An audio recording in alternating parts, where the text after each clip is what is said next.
Баршаңызға сәлем, сіздермен бірге шеберлік каналы. Бұл видеода 39-40 размерге сай келетін слетки тоқимыз. Өте оңай тоқылады. Екі спицымен, яғни бізбен тоқылатын. Екі түсті жіп алсақ, және де ілмек, ине алсақ, осы слеткиді тоқып шыға аламыз. Жібіміз көп емес, 50-70 грамм болса жеткілікті. Тағы қайталап кетейін, 39-40 размерге келеді, өте жақсы созылады. Жылы шұлықтың сыртынан киюге де болады бұл. Онда бастайық. Және де бастамас бұрын өздеріңіз бағаларыңыз беріп кетсеңіздер болады. Әдемі деп тапсаңыздар, лайк басып кетсеңіздер болады. Және де біздің каналға жазылыңыздар. Алдындағы гүлі бөлек видео бар, оны көріп тоқи аласыздар. Онда бастаймыз. 55 ілмек алып болдым. Мына жерде енді баля жіберейін.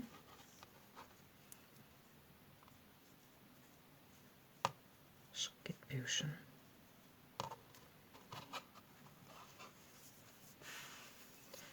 Сөйтемізді.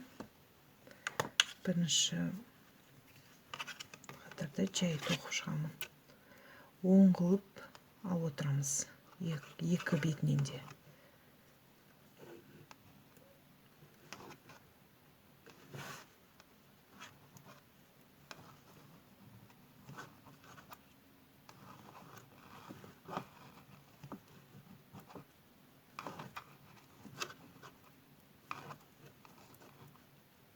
Осылай соңына дейін тоқып шығайық. Оң қылып.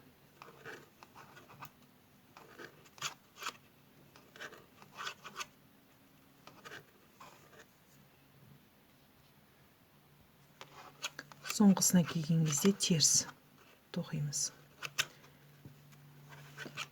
Айналдырамыз.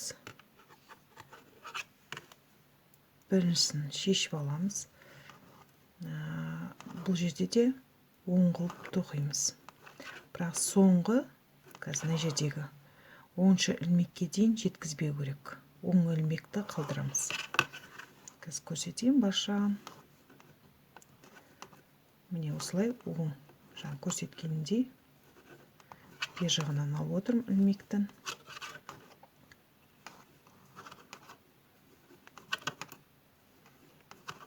Қатты тартып тастамайық, немесе қатты бос қылмайық.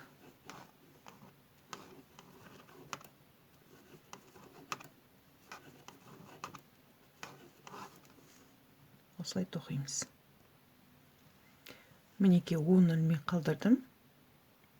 5-10 болып тұр. Осылай қалдырамыз да. Кейін айналдырып, нәжеге қарайық. Мұқият болып. Жібімізді тастаймыз. Арғы бетке. Бірінші ілмекті шешіп аламыз. Сөйтіп жалғастырып тоқи береміз. Келесі ұшына дейін. Осылай оң қылып.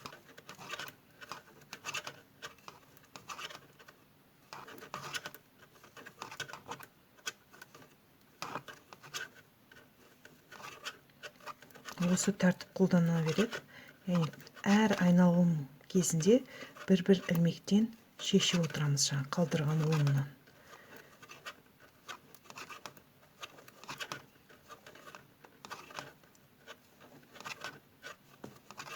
Егер шатасам десеңіздер, маркер ілсеңіздер болады, бірақ ол жерде шатасу мүмкін емес. Мен қазір көрсетем. Ол жерде сондай өзі тесік болып көрініп тұрады. Әрине ол тоққан кезде тесік болып қала бермейді. Осы тоқу барысында ғана көрініп тұрады. Тоқып болғаннан кейін ол жер тоқылып кетеді. Сосын қорықпаңыздар.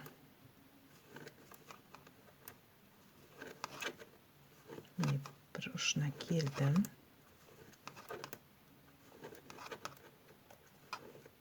Соңғысын әрдайым теріс тоқимыз. Мына жерде жай шешіп аламыз да қайтадан осылай тоқи береміз. Қазір ана екінші ұшына қалдырған 10 ілмекке дейін жетейік. Кейін сіздерге көрсетемін қалай істейтінімізді.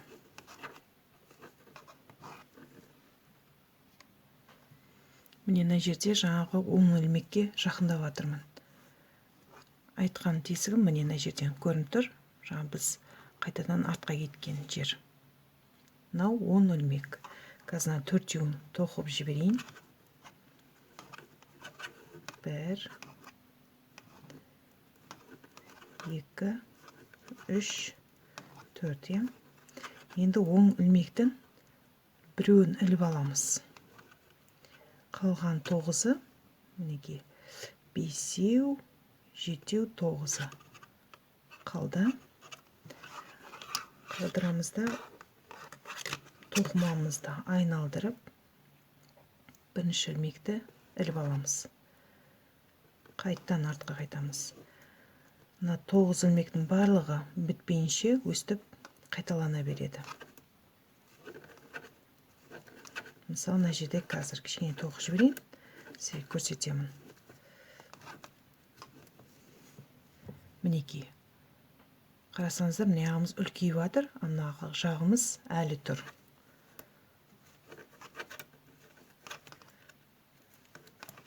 Сонда біздің слеткеміз бас жағын жинаған кезде, тоқып болғаннан кейін әдемі болып тұратын болады. Кейін біткеннен кейін, процесс біткеннен кейін көруге болады, анық көрінеді. Осылай тәртіп қайталана береді. Соңына дейін көрсетпей қойын. Қайтып келесіздер, тағы бір ілмек қысқартасыздар. Осылай айналып тоқыла береді. Мінеки 10-ның бәрін бітірдім, былай көрінеді. Сәл қиғаштау келген. Енді келесі 10 емес біз аламыз, ал 5-еуін.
Міне 5-еуі қалды. Айналдырамыз. Тура осы тәртіп болады. Яғни 5-еуі бітем дегенше әр оралған сайын шешіп алдым. Міне жібіміз ар жағында. Әр оралған сайын бір-бір ілмектен қысқартып отыру керек болады. Осыны қайталайық, кейін қызыл жіпке өтеміз.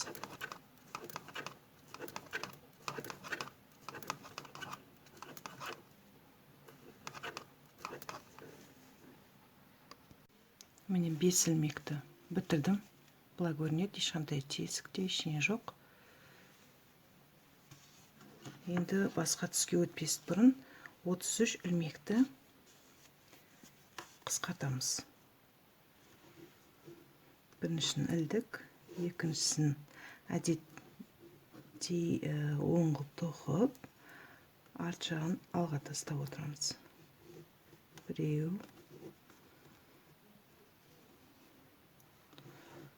екі,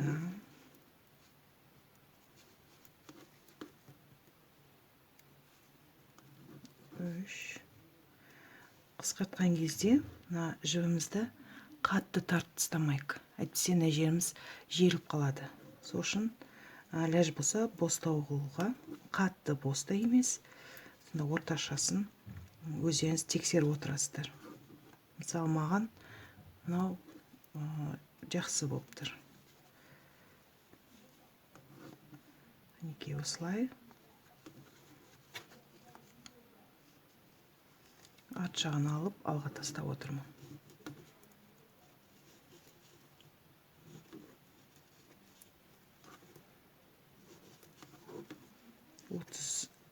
Ұшында 23 ілмек қалу керек бізде. Ал алдында қанша қалдырам дегенде өздеріңіз қарайсыздар. Мысалы, кейбіреулер көрсетейін. Мысалы, кейбіреулер мына ұзындау қылып кигісі келеді.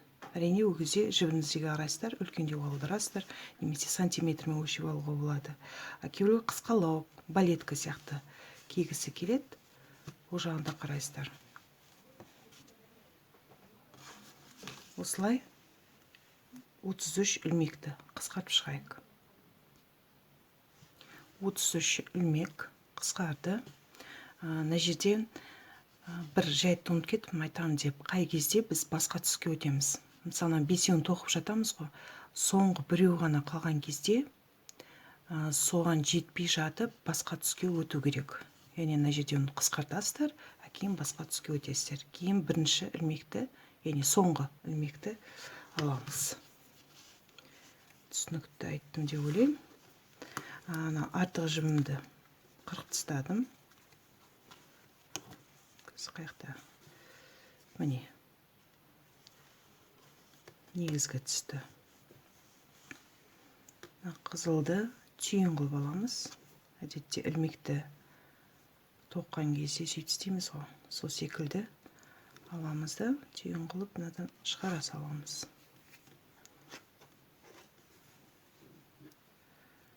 Бұл жерде де оң қылып тоқи береміз. Ана астына жіпті тартып жіберсек, мінекей мына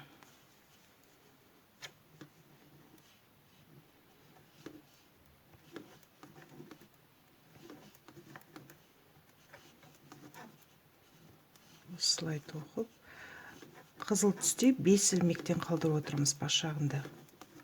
Сөйтіп 2 қатар тоқу керек. Немесе егер дұрыс тілмен айтатын болса, раппорт дейді. Өрнектің толық ілмектерін раппорт деп айтады. Тағы да айтып кетейін, осы әдіспен мен бас киім тоққан каналда бар. Көгілдір киген. Соны кіріп көрсеңіздер болады. Ол да өте оңай тоқылады. Соңғысын теріс тоқи салайын. Артқа қайтамыз.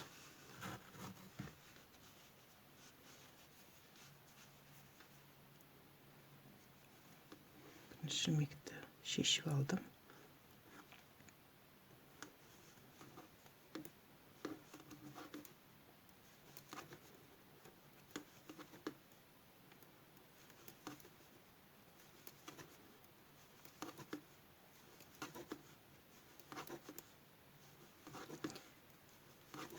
Каналға жазылыңыздар. Бөлсеңіздер болады. Мүмкін таныстарыңыз біреу іздеп жүрген болса қазақ тілінде тоқыма каналды. Соған жіберіңіздер. Сіздердің тараптарыңызға ризашылық ретінде қабылдаймын. Және де басқа видеоларды түсіруге бұл мені итермелейді. Мынаны тартып қоя салайық. Жерден түйіні кейін ашып кіргізіп жібере саламыз. Қайтадан артқа қайтып жатырмын. Енді бұл кезде біз бесеуін қалдырып сол өрнегімізді жалғастырамыз. Қазір осы қатарды көрсетейін, ал соңына дейін кейін өздеріңіз тоқып шығасыздар. Яғни осы қызыл өрнекті.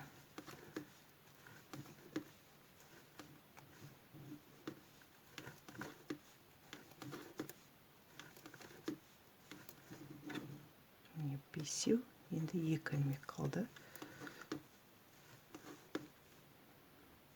Бесеуін қалдырдық.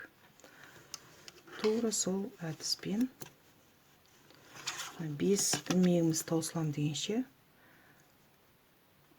қайта тоқи береміз. Сөйтіп 2 рет болу керек. Жаңа айтқандай 2 раппорт.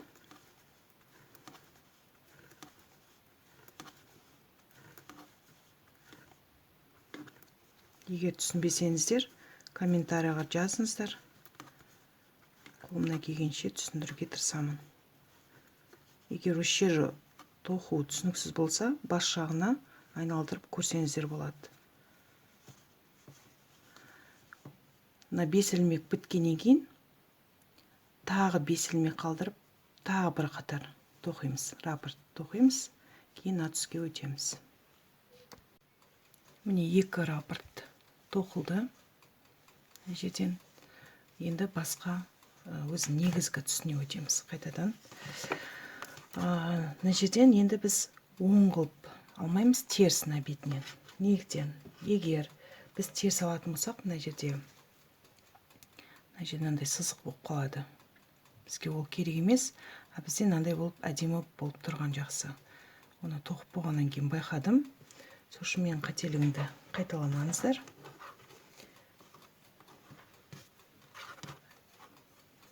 Түйін қылдық, шығарып алдық.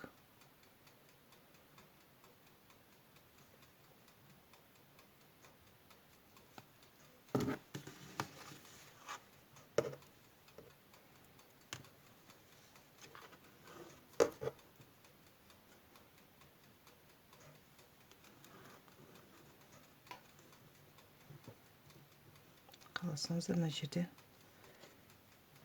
тартамыз. Екеуін тоқып жіберуге болады.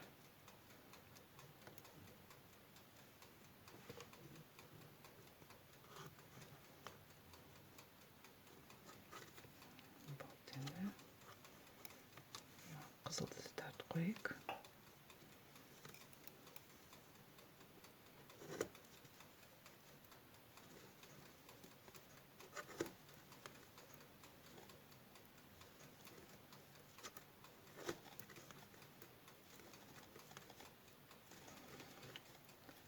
Тіккен кезде де осы ішкі бетіне қарап ориентир жасаймыз. Қайсы оң, қайсы теріс екен.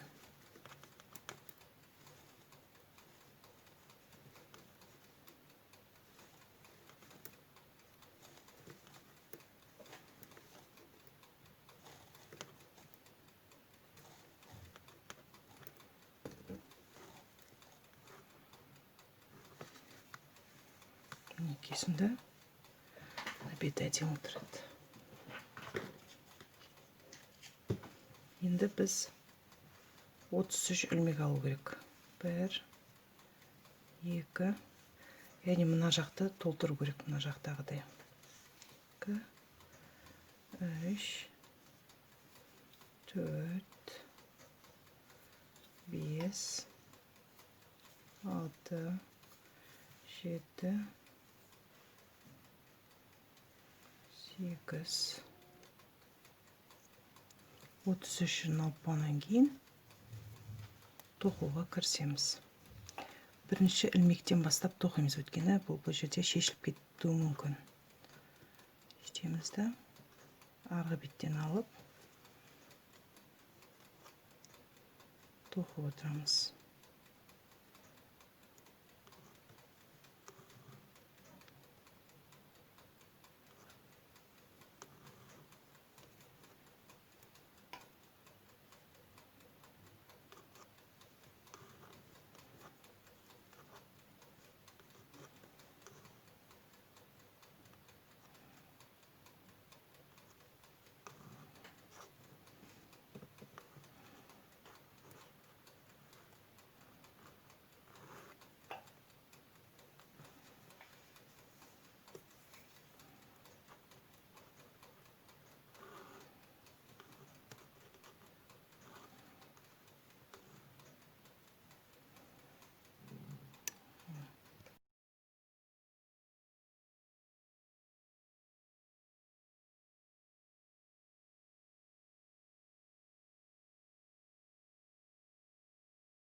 барлығын тоқып шықтым да. Енді 5-еуін қалдырдық мына жерде. Сөйтіп айналдырамыз тоқымамызды, артқа қайтамыз. Яғни тәртіп қалай жүреді? Мысалы, мына жерде бірінші 10 қылдық, кейін 5 қалдырдық, бұл жерде керісінше түседі. Бірінші 5, кейін 10 болады. Сосын тоқып отырған кезде енді 10 қылып 5 теріс алып отырамыз. Мына өрнегіміз мындай болып шығу үшін. Егер 10 қылып алатын болсаңыздар, мына жерден, онда бұндай емес, тек қана не болып шығады? 10 қылып тоқылған секілді болып шығады.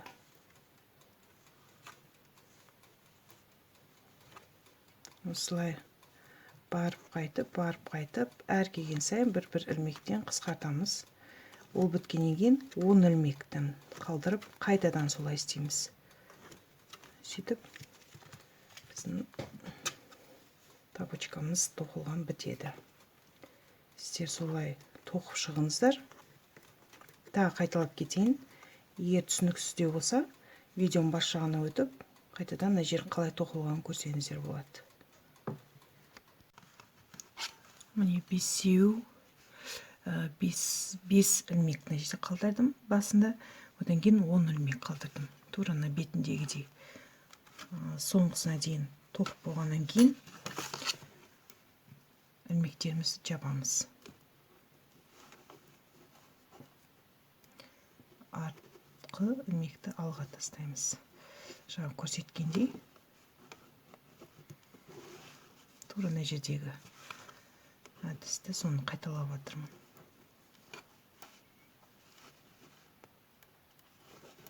Бетестерді артысын алға тастайсыздар. Оңай.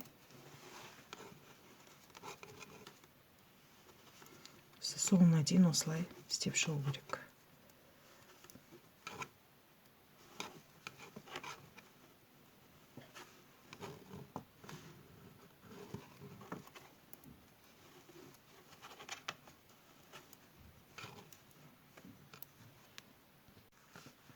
Мінекей бітірдім. Енді ілмектен артық жібімізді алып тастаймыз. Қазір тіккен кезде ішіне саламыз. Тығып жіберуге болады. Мына түйінді ары бетке шығарғым келеді, өйткені мына жер 10 бет болып тұр.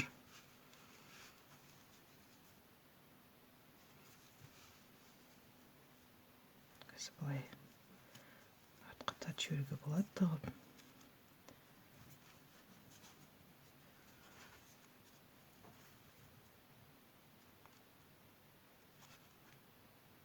Бетте жібереміз.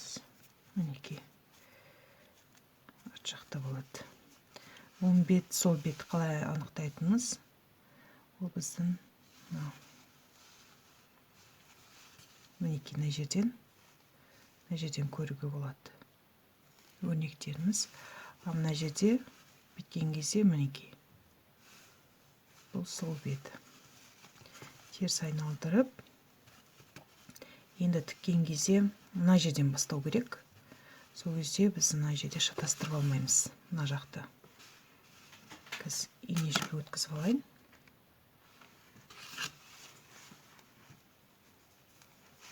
Алайын да.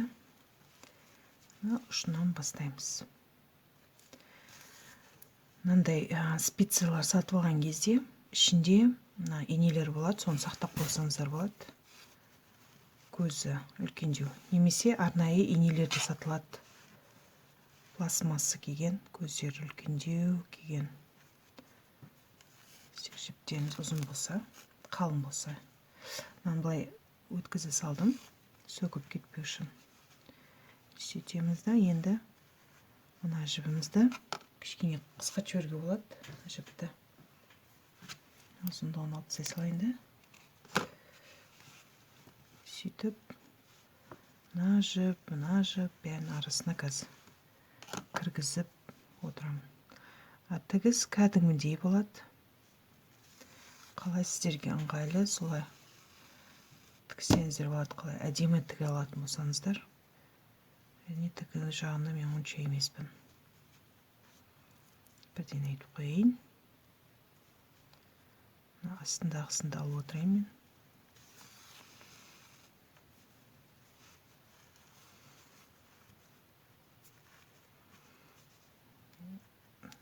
Шатастырып алдым. Жіпті де салып жіберейін арасына.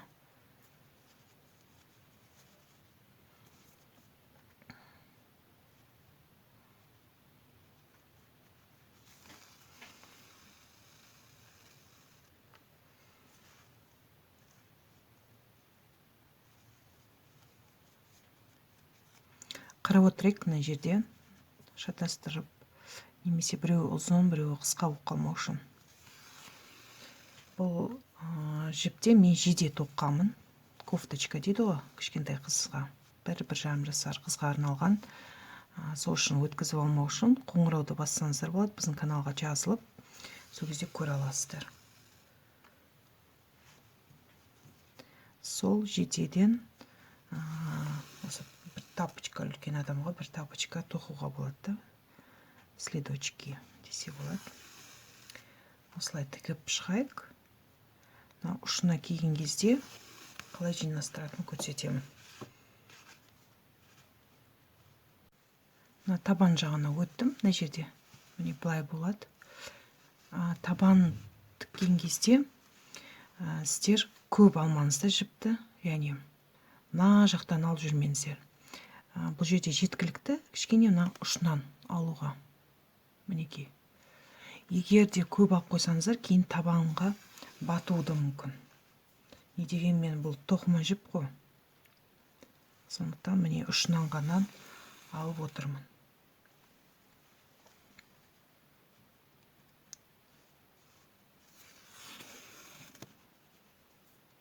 Мінекей жақына тағы көрсетейін. Бұлай ұшынан ғана алып тігіп жатырмын. Енді арғата тіге беріңіздер. Енді ұшын жасаймыз. Ұшы міне мындай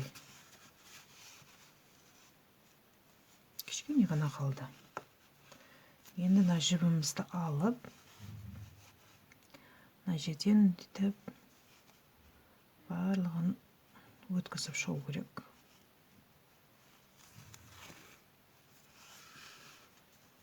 Яғни тікпейміз, ең соңында тікпейміз, жіпті өткізіп тартып аламыз.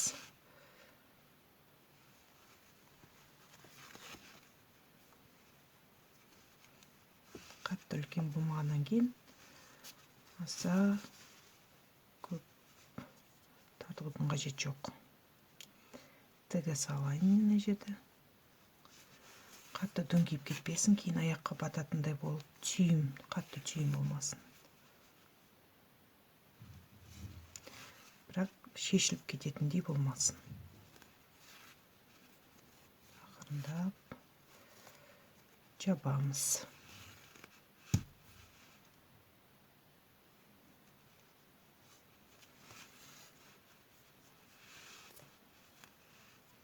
Системнің ортасына өткізіп жіберейін.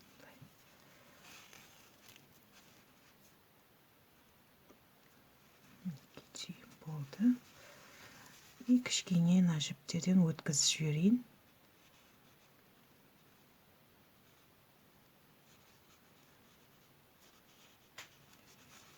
Тігіп жатқан жоқпын, жіпті тығып жатырмын мен қазір. Ұшын тартып жібермейік, тартып қоямыз былай. Бостау болсын, өткен аяғымызға келген кезде созылады ғой бұл. Жібімді тығып жатырмын араларына.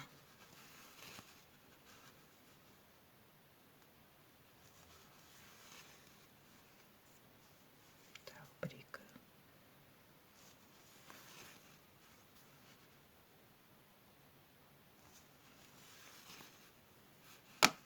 Болды енді. Қарғап тастаймын.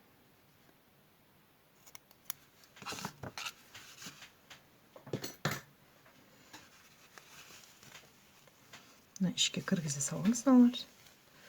Енді мына жерді байқасаңыздар қатты ашық. Сосын ілмекпен істейміз. Ілмек номер 3-ші. Арт жағынан аламыз.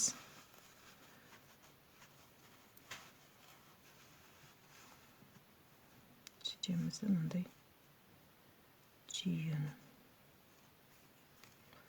жасаймын. Сосын артық жіпті тығып жіберем тоқу барысында. Арт жағында міне қалды. Сөйтіп тоқи береміз. Жай ілмектер бұл. Бастапқыдағы. Сосын жерде көру керек ұяшықтарды. Бір ұяшқы екеу тоқылып кетпеу керек, өткені соғыдан бете созылып кетеді. Сосын қараймыз, бір ұяшықта біреу болған жақсы.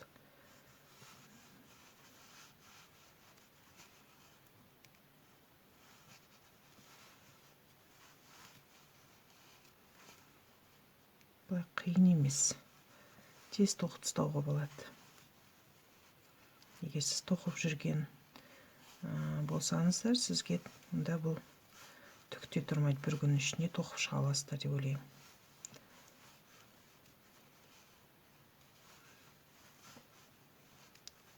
Осылай айналдыра тоқып келейік. Екінші қатарда ілмекті қосып, 2 ілмек биіктігін аламыз. Енді мынаны тоқимыз сында. Бір орамды бағана, орталарына 2 ілмек қалдырып отырамыз. Яғни 3 өстеу керек бір орамды бағананы. Сөйтіп бірігіп тоқимыз. Оны былай істейміз. Міне 1, соңына дейін емес. 2, 3, мынамен 3 болып тұр биіктігімен. Сондықтан қоса беруге болады. Сөйтіп жай 2 ілмек тоқимын.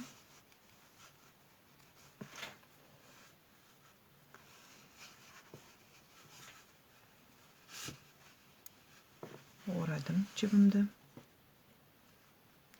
Ұяшыққа кіргіздім. Соны былай істейін. Анық көріну үшін қазір.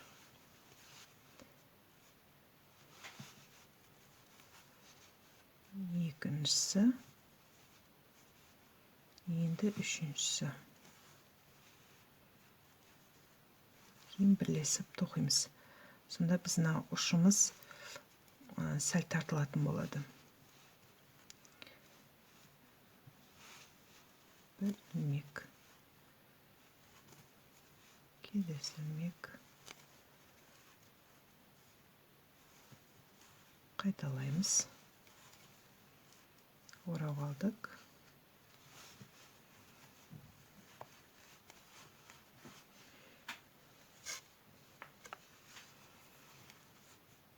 Үшіншісі.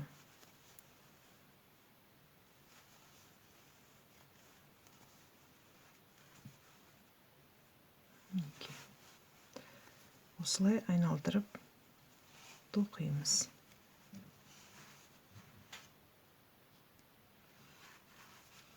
Міне соңғысына келдім.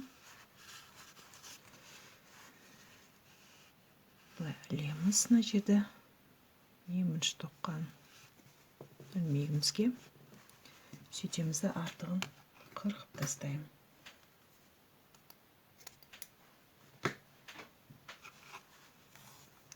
Қаласаңыздар, тіпті осы немен тағы да биіктігін көтерсеңіздер болады.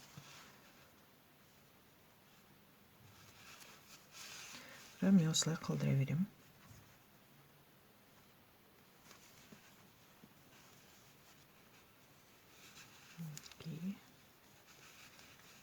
Семіздің араларына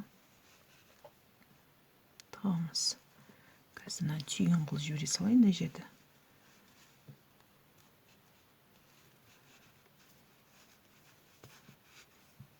Түйін қылдым. Араларына тығып тастаймыз. Инемен істеуге болады.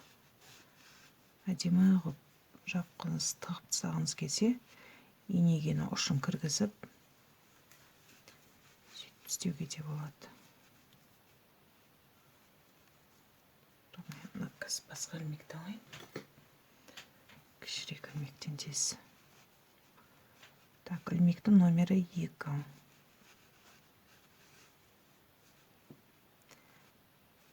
Бас жағы үшкірлеу болғанда жақсы. Баны 3-тің ілмегі домалақтау келген.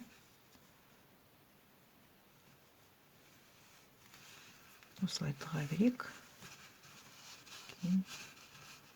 Ішіндегі жіптерді осылай ілмекпен немесе инемен тығып. Қазір мына жерде мындай гүлді тігіп шығам. Мінекей гүл. Бұл гүлдің тоқылуында сіздер каналдан көре аласыздар. Астына ссылкасын қоям, кіріп көрсеңіздер болады. Мінекей біздің әдемі тапочкаларымыз бітті. Рахмет сіздерге бірге болғандарыңызға. Кіріп тұрыңыздар. Ұнаса, егер сізге әдемі деп ойласаңыздар, осыны лайк басып кетсеңіздер болады еңбегім үшін. Сау болыңыздар.